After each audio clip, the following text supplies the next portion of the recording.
Hello students, आज हम लोग पढ़ेंगे इंग्लिश ग्रामर क्लास 6 का। और यूनिट है फंक्शनल ग्रामर, फर्स्ट यूनिट है। और इसमें हम लोग को पढ़ना है, टॉपिक क्या है, सेंटेंसेस। क्या पढ़ना है? सेंटेंसेस।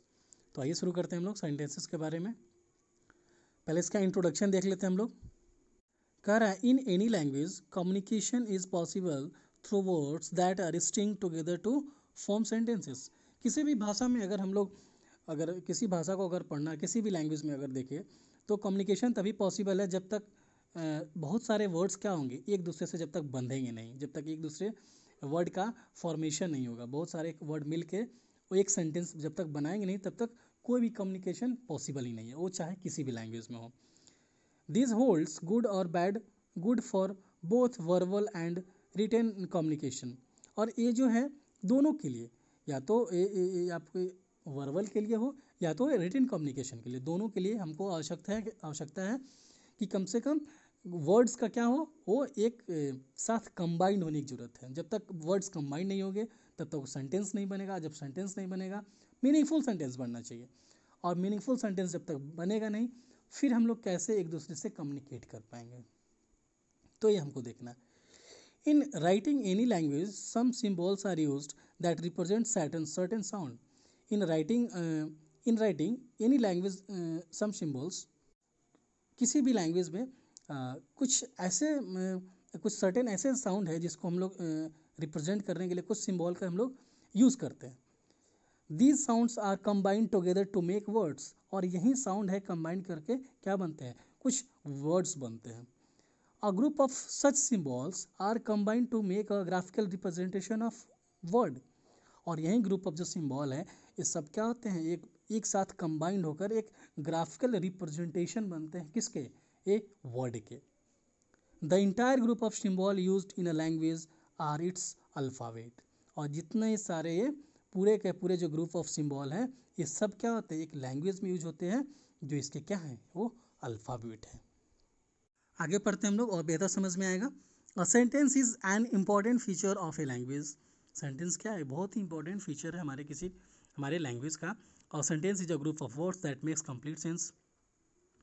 जैसा कि हम लोग पढ़ते आ रहे हैं, sentence, what is sentence? Sentence is a group of words that makes complete sense.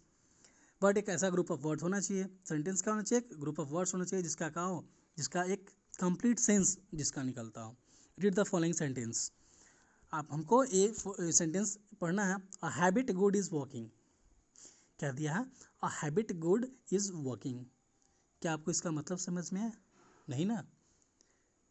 तो यही कह रहा, this group of words can not be called a sentence because the words had not been put in a proper order. इस group में जो words दिए गए हैं वो उस सेंटेंस हम लोग नहीं कर सकते हैं। क्यों? क्योंकि ये वर्ड का एक प्रॉपर ऑर्डर दिया ही नहीं हुआ, रखा ही नहीं गया प्रॉपर ऑर्डर में। Now did the above sentence after we have reordered its words. अब हम लोग ऊपर के सेंटेंस को ही हम लोग पढ़ते हैं जो आपको रीऑर्डर किया गया। क्या था word? A habit good is walking. अब हम लोग पढ़ते हैं walking is a good habit. दोनों में कौन समझ में आई बात है? Walking is a good habit. Now you can see that is gives it's proper sense. अब हम लोग क्या देख सकते हैं कि इसमें ये क्या कर रहा है, हमको प्रॉपर सेंस दे रहा है। So this group of word is a sentence. इसलिए एक ग्रुप ऑफ वर्ड हमारा क्या हुआ, एक सेंटेंस हुआ, नहीं कि ऊपर वाला जो हमको समझ में नहीं आ रहा था। रीड सम मोर सेंटेंसेस। और भी कुछ हम लोग क्या करते हैं, सेंटेंसेस पढ़ते हैं। The cobbler sat down to sharpen his tools. एकदम समझ में आ रही बात है। द आगे है the show did not begin on time. ये भी बातें समझ में आ रही है। अगर मैं हिंदी से बताते चलता हूँ इसका। The cobbler sat down to sharpen his tools, मतलब कॉबलर यानी कि जो जूता जो बनाने वाला है, वो क्या हुआ, वो बैठा और क्या किया, अपना टूल्स को क्या किया, शार्पेन किया, तेज किया। तो ये बातें तो समझ में आ रही है। ठीक वैसे हैं, the show did not begin on time. Show जो है वो समय पे शुरू नहीं हुआ। Do you play football, what a scenery, how beautiful this rose are. तो ये सारी बातें अब समझ में आ रही है। और sentence necessarily has a verb. एक सेंटेंस में नेसेसरली एक क्या होना चाहिए, एक वर्ब होना चाहिए।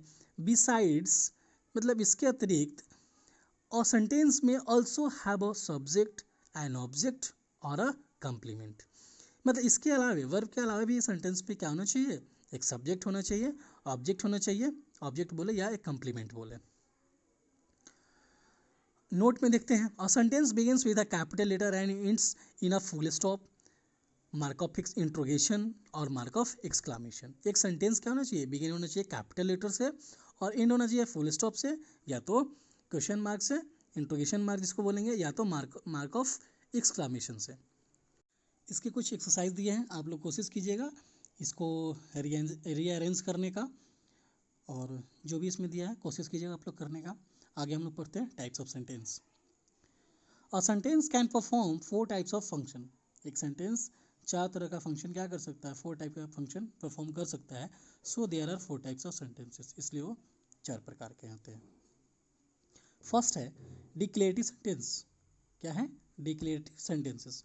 द सेंटेंस दैट स्टेट्स और declare something is called a declarative sentence or a statement. For example, the young boy ran very fast. वैसा सेंटेंस जो जो कुछ भी क्या करे, डिक्लेयर करे, किसी वस्तु के बारे में, किसी पुरुष के बारे में, किसी भी के बारे में क्या करे वो, और किसी भी चीज़ के बारे में कुछ वो अपना उसकी अवस्था बताए या कुछ डिक्लेयर करे, कुछ घोषणा करे, उसको आप लोग बोलेंगे डिक्लेरेटिव सेंटेंस बोलेंगे, चाहे इसी को स्टेटमेंट बोलते हैं। इसका एग्जाम्पल है, the young boy rain very fast, an honest man can succeed in life. तो इस तरह के जितने सारे वर्ड हैं वो क्या है, वो इस तरह के जितने सारे सेंटेंसेस हैं वो है डिक्लेरेटिव सेंटेंस। सेकेंड है interrogative sentence. The sentence that enquires something is called N interrogative sentence और ए क्वेश्चन।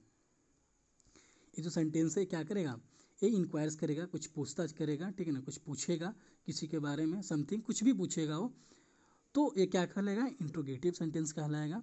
जैसे एग्जांपल में, did you attend the lecture study, आपसे पूछा जा रहा है ना कि क्या आपने कल लेक्चर कल का अपने क्या आपने कल का लेक्चर अटेंड किया था। वेयर डू यू लिव, आप कहाँ रहते हैं। तो सेंटेंस एक क्वेश्चन आपसे पूछा जा रहा है ना, ये आपसे कोई क्वेश्चन पूछ रहा है, तो ऐसे सेंटेंस को क्या बोलेंगे हम लोग, इंट्रोगेटिव सेंटेंस बोलेंगे। इंट्रोगेटिव सेंटेंस भी क्या होगा, 2 तरह के होते हैं, एक यस नो टाइप क्वेश्चन होगा, यस नो टाइप का क्वेश्चन जिसका सिंपली हम लोग आंसर सिर्फ हम लोग यस और नो में देते हैं। The question that need answer in yes और no fall under this type.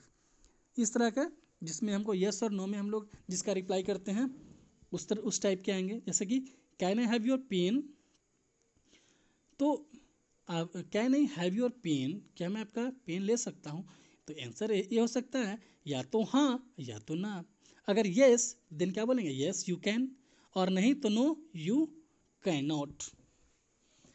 अगला है डिड सी गो अर्ली, तो इसका आंसर होगा नो सी डिड नॉट। अगला है WH टाइप क्वेश्चन। अगला है WH type question, the question that need some information for an answer. कुछ ऐसे क्वेश्चन होते हैं जिसको उसको क्या चाहिए, कुछ इन्फॉर्मेशन चाहिए आपको आंसर के बदले, कुछ आप जो आंसर करेंगे कुछ आपको बोल के कुछ इन्फॉर्मेशन देना होगा।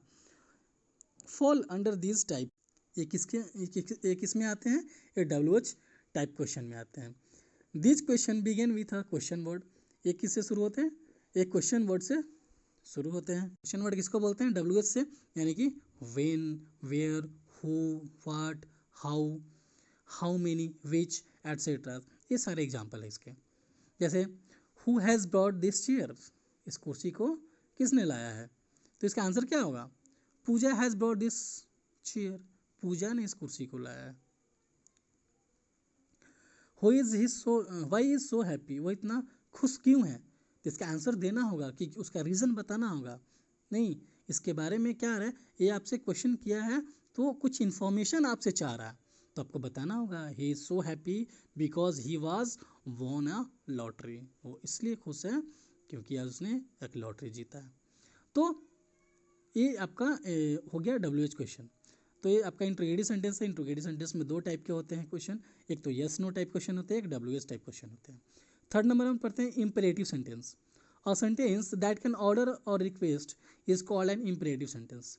वैसे सेंटेंस जिसमें क्या करे, ऑर्डर या रिक्वेस्ट का उसमें एक्सप्रेस वो करे, वो सेंटेंस जिसको हम लोग समझेंगे इम्परेटिव सेंटेंस। जैसे कि प्लीज़ हेल्प मी, ये तो रिक्वेस्ट कर रहे हैं कि प्लीज़ हेल्प मी। अगला ओबे योर टीचर्स, इसमें ऑर्डर दे रहे हैं हमको कि ओबे योर टीचर्स, तो ये हो गया इम्परेटिव सेंटेंस। फोर्थ नंबर है एक्सक्लामेटरी सेंटेंस।